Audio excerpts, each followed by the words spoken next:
Hola a todos, yo soy Ramón Lozano, bienvenidos a un nuevo episodio de este podcast donde vamos a hablar de los eventos más relevantes que movieron a los mercados financieros en Estados Unidos en la semana laboral que terminó el viernes 7 de febrero de 2025.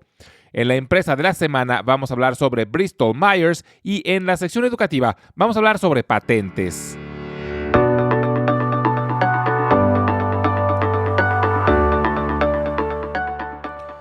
Fue una semana con mucha volatilidad y al final los principales índices terminaron con pérdidas moderadas.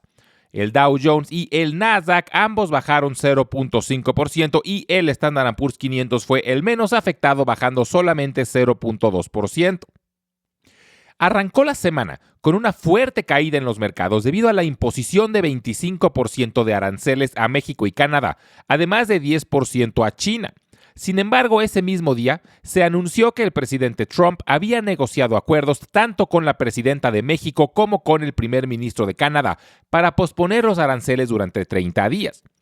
Esta noticia hizo que los mercados se recuperaran, aunque terminaron la semana perdiendo terreno, en parte debido a la información que surgió sobre el mercado laboral. El viernes se reportó que en Estados Unidos se crearon 143,000 nuevos empleos, mucho menos de lo esperado. Se especula que los fríos invernales y los incendios en la zona de Los Ángeles pudieron haber sido un factor que desaceleró la creación de empleo. Sin embargo, el índice de desempleo sigue a niveles muy bajos, actualmente es del 4%. Un efecto que sí tuvo el anuncio de los aranceles, aunque no se hayan impuesto aún, es un cambio en el sentimiento de los consumidores.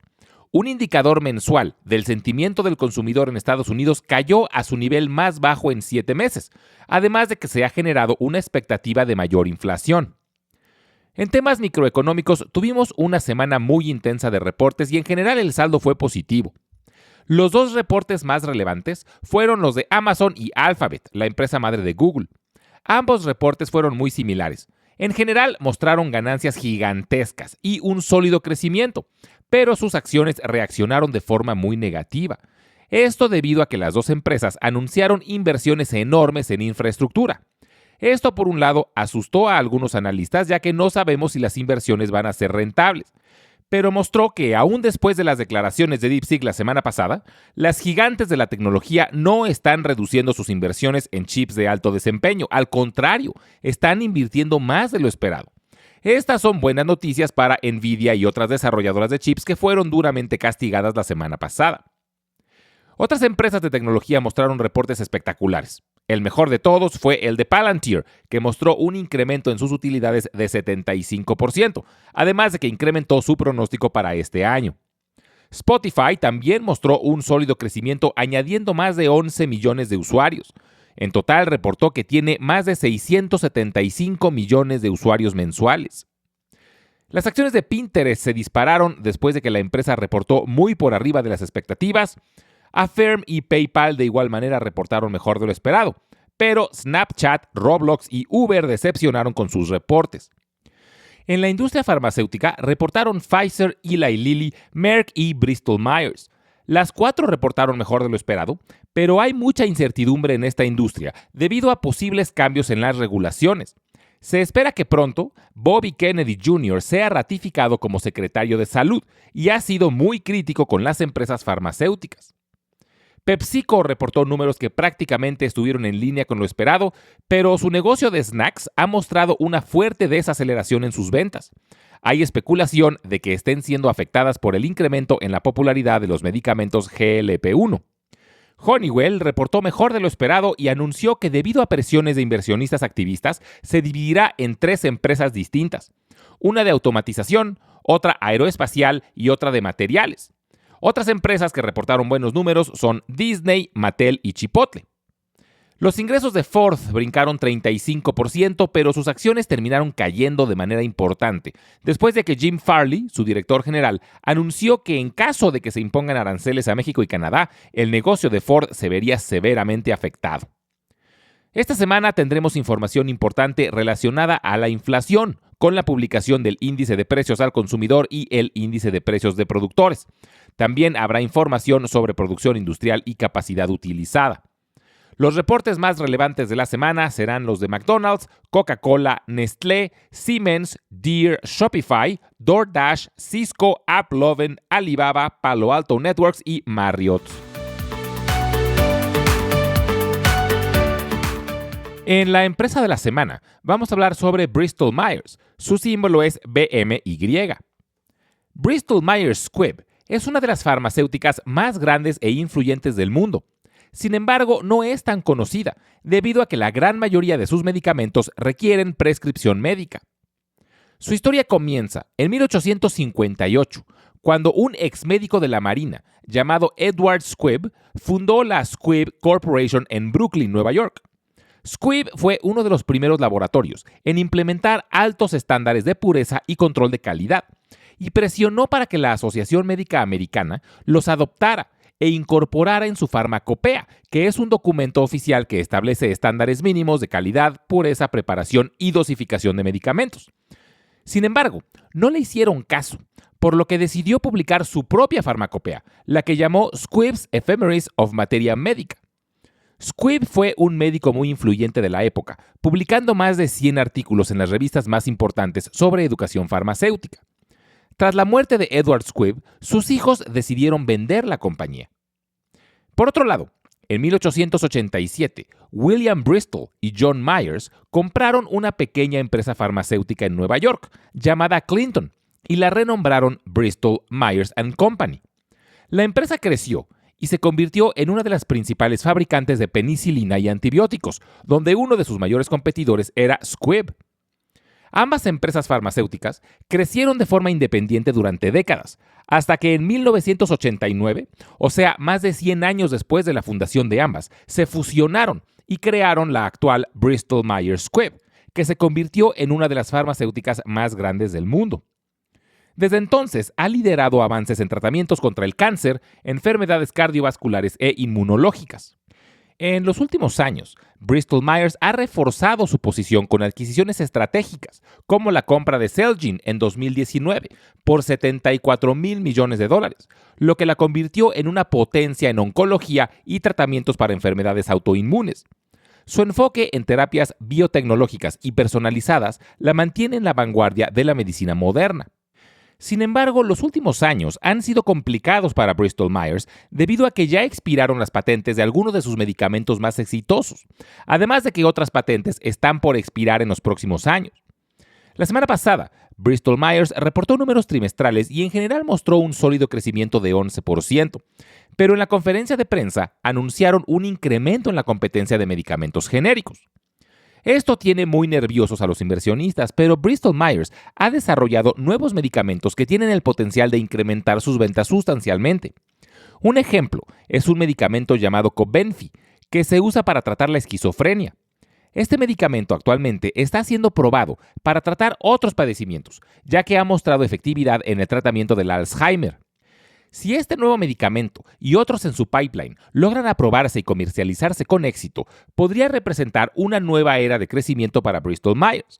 La empresa también está apostando fuerte por la inteligencia artificial y la biotecnología avanzada para acelerar el desarrollo de nuevos tratamientos y hacer frente a la creciente competencia de los genéricos.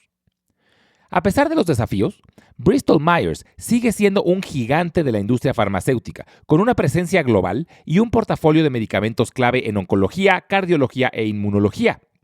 A mí me parece que el nivel actual de sus acciones pueden representar una buena oportunidad, sobre todo porque tienen un atractivo dividendo que actualmente rinde más del 4%.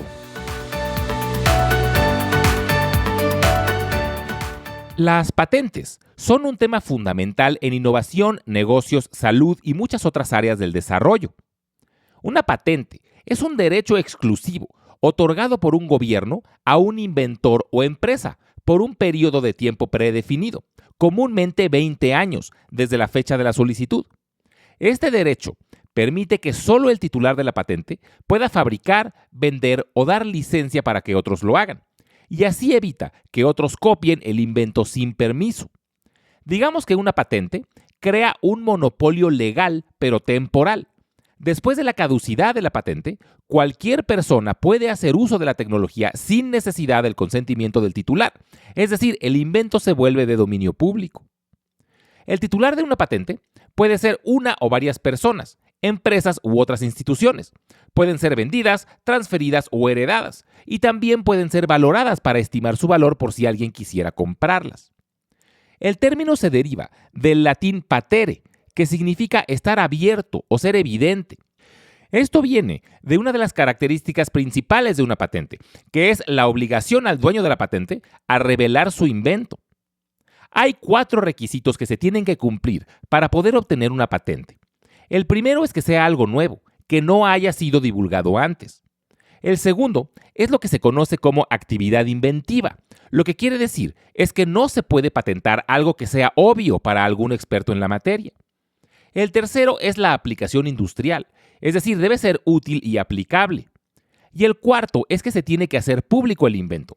Se deben dar a conocer los beneficios de la invención y se debe explicar con el suficiente detalle para que otra persona pueda reproducirla pasando el plazo de protección.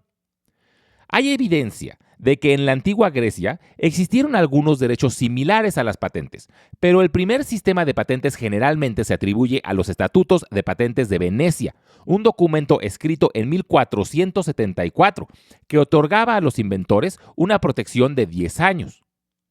El sistema moderno de patentes se desarrolló en Inglaterra y evolucionó de sus orígenes medievales. Fue uno de los fundamentos cruciales que permitieron el florecimiento de la revolución industrial.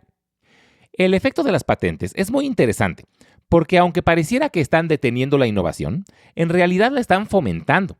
Si una persona o empresa sabe que va a tener 20 años de exclusividad para beneficiarse de un invento, es un incentivo muy grande para invertir grandes cantidades de dinero en nuevos desarrollos. Además, la patente hace público el invento, por lo que otras personas o empresas tienen toda la información necesaria para replicarla una vez que el tiempo de protección termine. Un ejemplo muy claro es el de la industria farmacéutica. Desarrollar un nuevo medicamento es un proceso largo, costoso y arriesgado. En promedio toma de 10 a 15 años desde que se descubre un compuesto hasta que llega a los pacientes, y las farmacéuticas suelen gastar más de $2 millones en el proceso. Si no existieran patentes, cualquier empresa podría copiar un medicamento tan pronto como fuera desarrollado, lo que haría muy difícil que las farmacéuticas recuperen su inversión. Una vez terminado el tiempo de protección, ya se permite que otras empresas lo fabriquen y se convierte en un medicamento genérico, lo que reduce drásticamente el precio y hace que sean más accesibles a la población. En resumen, las patentes son un pilar fundamental para la innovación y el progreso en múltiples industrias. Sin ellas, la inversión en investigación y desarrollo se vería seriamente afectada, pero su expiración también juega un papel clave, al permitir el acceso masivo a las nuevas tecnologías, inventos o medicamentos. Como siempre, les recuerdo que todas las transcripciones las estaremos subiendo al blog que se encuentra en Substack, al que pueden acceder directamente desde la página www.ramonlog.com. También los invito a visitar nuestro canal de YouTube, donde estaremos subiendo los audiogramas y videos educativos. En YouTube los pueden encontrar como Invertir en la Bolsa Podcast. Finalmente, les dejo mi correo electrónico por si tienen alguna duda, comentario o sugerencia. Es ramonlog@yahoo.com. Muchas gracias y nos escuchamos en el próximo episodio.